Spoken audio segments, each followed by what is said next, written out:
if you feel like you're always craving foods, thinking about food, having food noise, and planning your life around your meals, always overeating, binge eating at night, you are not broken. And in this video, I'm going to teach you how I stopped overeating and gotten rid of my cravings. And I've helped a lot of clients do the same thing. If you're new here, my name is Sarah Childers. I'm a registered dietitian, a holistic registered dietitian at that, and I help women lose weight, balance their hormones, support their fertility so that they can live a vibrant life in a feminine body and really just support their wellness through womanhood so that they can be the woman that God created them to be. I do want you to know that food cravings and doing the binging and overeating really does not have all that much to do with willpower. And this has been proven time and time again with a lot of my clients and also myself. It's all about balancing your blood sugar and supporting your cortisol and adrenal fatigue.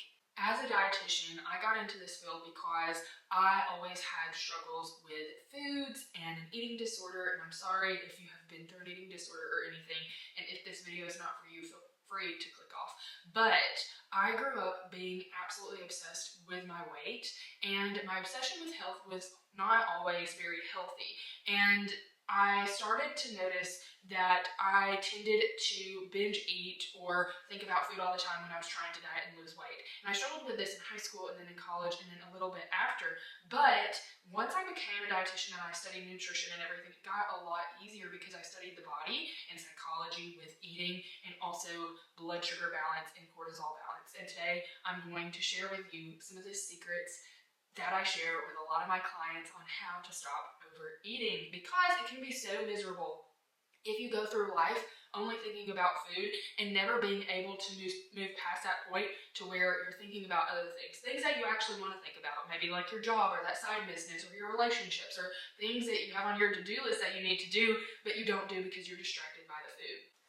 I thought years ago that I just lacked discipline, and it made me have a poor relationship with food because I felt like I was constantly overeating and I had no control when it came to food. And it made me, of course it affected my relationship with food and everything, but it made me honestly resent myself a little bit.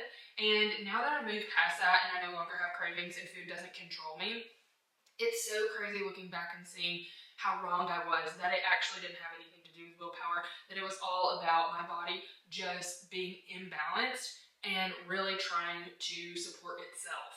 And that's something I always try to teach clients that I have in my practice, is to think with your body and to support your body in a way that you are working with your body in tandem to support yourself and not against it. Because a lot of women feel that way. A lot of women feel as though they're working against their body. I didn't actually even set out to balance my blood sugar and limit cravings. I just kind of did it, and I had this aha moment at one point when I was on my fitness journey, actually, where I realized, oh wow, I don't crave food. I never even think about food. I actually have to, I eat to live, not live to eat, which I am a big foodie. I'm a huge foodie, huge.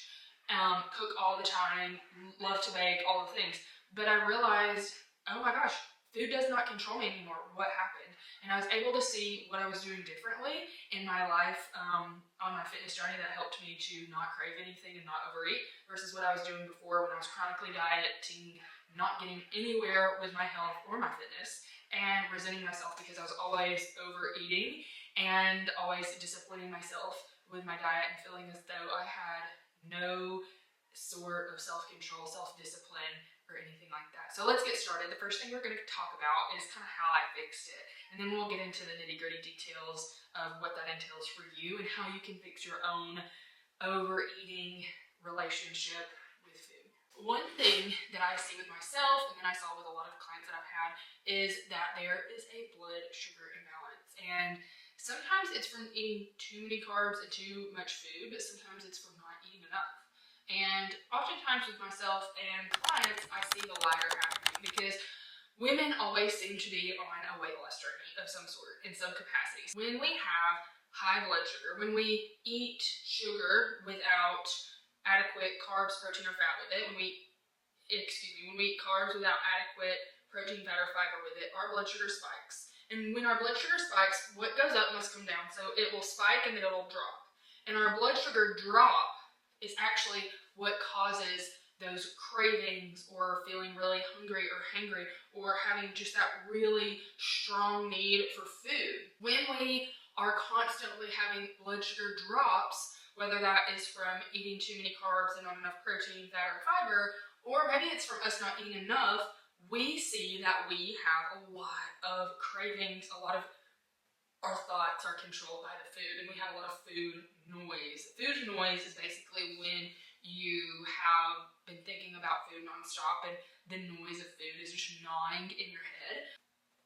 Cravings weren't honestly the only thing I noticed that changed when I balanced my blood sugar and I started eating enough protein, and I also started controlling the amounts of fats and carbs I had in my diet, but I also saw that I was less fatigued, I had less brain fog, I had better energy, and I was not all that irritable when I was hungry because my appetite was pretty stable. And that's the whole point here, is to stabilize your appetite. So a common mistake I see with clients is that they will start their day off super strong and they'll either skip breakfast or they barely eat a breakfast at all. A yogurt cup is not breakfast. It's not. That is not a substantial breakfast.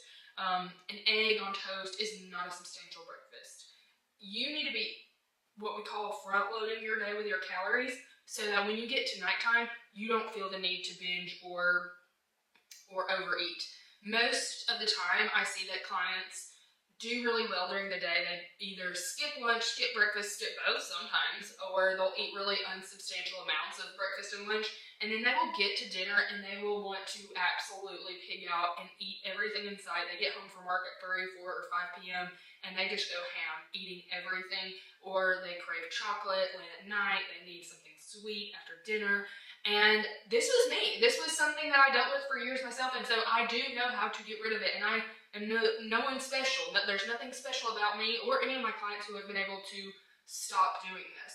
We've just front-loaded our day with substantial, larger meals that have high protein, eating like our body weight in protein, our ideal body weight in protein, and we are not saving up all of our calories for nighttime, because our cravings, if we save up all of our calories for nighttime, our cravings will really just get in the way, and they will be the driving force that causes us to go off of our diet and not get our macros right and not lose weight and feel bad and feel bloated and just keep being in this toxic diet cycle. And what happens when you are constantly under eating during the day and then you binge at night is not just your blood sugar is dropping and you're being hangry and you're letting your appetite control you, but also you are causing your cortisol to constantly spike. So a lot of people don't realize this, but when your blood sugar spikes and then drops, when that blood sugar drops, you actually have a cortisol spike, because when your blood sugar is low, your body freaks out and it really wants food and it wants to survive. So it's going to raise cortisol, raise the stress hormone so that you can survive. And a lot of times this mixed with the low-grade stress that women are often under makes for a combination of what we call adrenal fatigue. You're always in fight or flight. You're always dealing with low-grade stress. And that does a few different things. It messes up your digestion, it suppresses your thyroid, it causes you to gain weight, it causes you to not be able to lose weight. And it ends up just being this vicious cycle. And so you would be surprised at how much it just helps you to stabilize your blood sugar and lower your cortisol at the same time by just eating bigger, substantial meals throughout the day and not neglecting yourself during the day. I'll give you just a pinpoint of action items that I've done to help lower my cravings and help my clients lower their cravings. I'll give it to you. But I do want to say before I start this list, I'm not lying to you when I tell you I have no cravings. I can't tell you the last time I craved something a few weeks ago, and it lasted for like a few hours. I craved Annie Ann's pretzels because I saw a commercial on TV. But other than that, I haven't had actual cravings in just months. Like, I am able to literally, and I don't say this to brag, I say this that you can do this too, but my husband will literally make cookies every few nights. Now, I'm a holistic registered dietitian, and we just haven't figured that out yet, but it's okay. But he loves cookies, and he will make them a lot. I don't have to have a cookie. Used to, I could not help myself. I would have to have one. I just, oh my gosh, I usually end up eating them. No. Since I've been able to control my blood sugar very well, I can literally sit here in the same room as a huge plate of chocolate chip cookies and not touch them for the entire day because I don't have those cravings. It's real, it works. So here's the few things that we've done to really balance our blood sugar and our cortisol levels to not overeat. Front loading our calories, eating like 500 calorie meals for breakfast, 500 calorie meal for lunch, if not more, or less. It really just depends on what you're going to do as far as like calories go. Like, do you want to maintain your weight or lose weight? I'm going to assume that you're going to want to lose weight. Maybe you have 500 calories for breakfast, 500 calories for lunch, and 600 calories for dinner. So a little bit bigger of a dinner if that's something you're used to and you really want, but you can still be in a calorie deficit with this. But you're not having a 100 or 200 calorie breakfast and a 400 calorie lunch, or skipping meals, because that's going to get you off track. Eating regularly and letting yourself have a snack. So if you want to have, I do suggest to everybody to have breakfast, lunch, dinner. I'm not a huge fan of intermittent fasting if you are a woman in her childbearing years, because women in their childbearing years were meant to be fully nourished and they were meant to produce babies, and you need enough food and enough calories to be very fertile. And even if you don't want to have children, your fertility does equal your vitality as a woman, whether or not you decide to reproduce. So, very important. But if you want to eat breakfast, lunch, I usually have like a mid-afternoon snack. Oftentimes I have to have a mid-afternoon snack if I'm going to meet my protein goals. And my protein goals are the biggest thing that help me to have a stable blood sugar and no cravings. And the reason for this is because, yes, protein does help to stabilize your blood sugar by maintaining your muscle tone and helping with that, but also protein is the most filling, the most satisfying of all of the macronutrients. So you have carbs, fat, and protein. Those are the macronutrients. Carbs give you energy in the moment.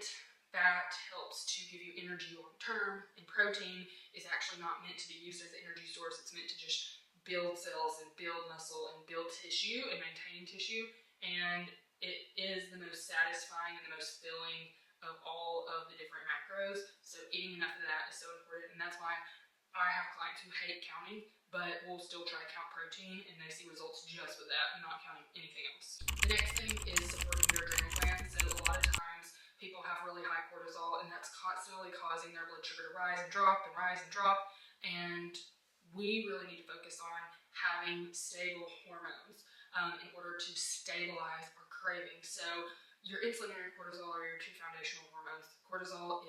Insulin is your blood sugar hormone, and then cortisol is your stress hormone.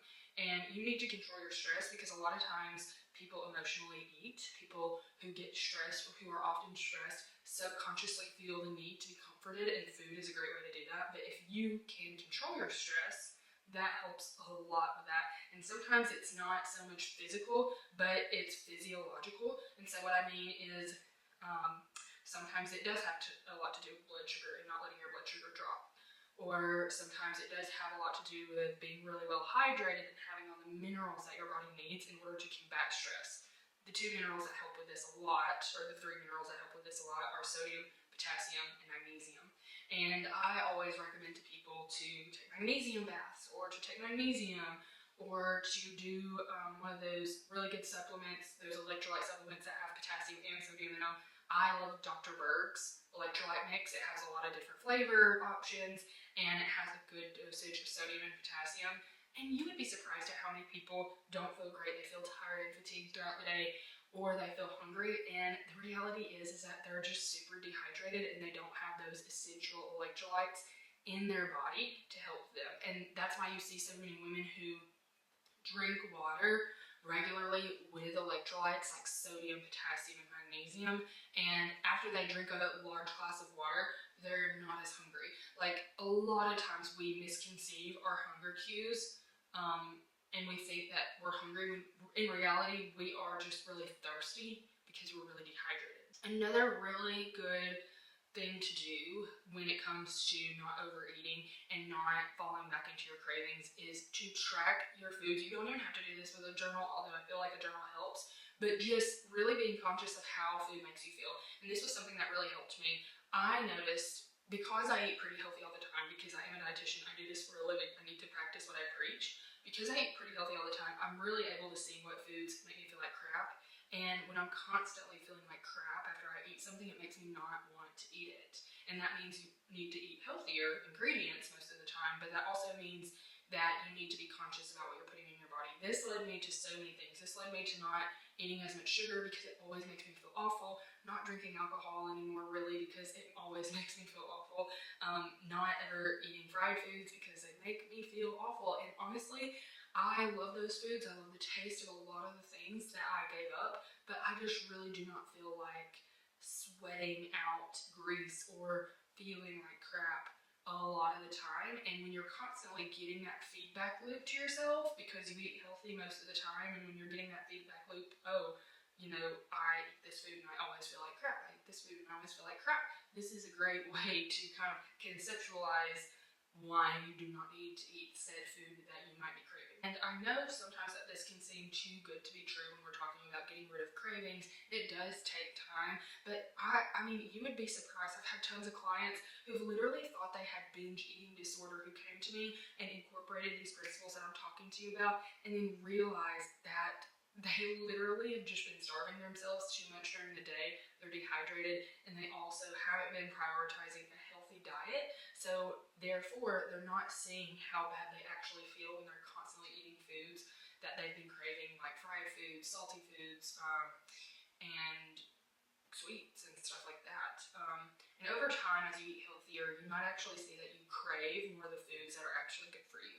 And that's something that I really like to incorporate with people who I've worked with for a long time, is the intuitive eating side of things. So when you've been eating healthy for a long time and you've stabilized your cortisol and your insulin and you're very hydrated and you are eating a balanced diet and not having as many cravings and stuff, over time, when you start to eat food, you will intuitively kind of know what you need, because you may feel really tired and sluggish and think, oh, I need more electrolytes, or you may slightly feel hungry or like you're feeling a little snacky is what I like to say. Then you can know, okay, I probably need to eat more protein at my next meal, or maybe you just feel like you need to detoxify a little bit and you add some more greens to your daily regimen or something. Like, I mean, it's intuitive, but it's also mixed with a lot of thoughts, knowledge, and like wisdom from experience. So I do think that is something to think about. But if you are somebody who wants to curb the cravings naturally, not lean on a supplement or medication to curb your cravings for you, because that's not really a long-term solution, or if you're somebody who just wants to stop the food noise and be able to think about other things other than how hungry you are, I would totally suggest some of the tips that I've mentioned in this video. And if you want to really balance your hormones and really feel your best, I actually do have a free masterclass on the 5 things that are sabotaging your weight loss progress. And I also just came out with a new masterclass that is free, that is all about lowering your cortisol to balance your progesterone to feel your absolute best. And if you want to watch either of those, I'll have them linked in the description below. But if you liked this video and you found it helpful, I would love it if you gave this video a thumbs up, and then also subscribe to my channel or leave a nice comment. I love to see what people want to learn as far as nutrition is concerned, and this gives me an idea of what videos to produce next, because I do have a lot of videos coming, and I would love to see you in the next one.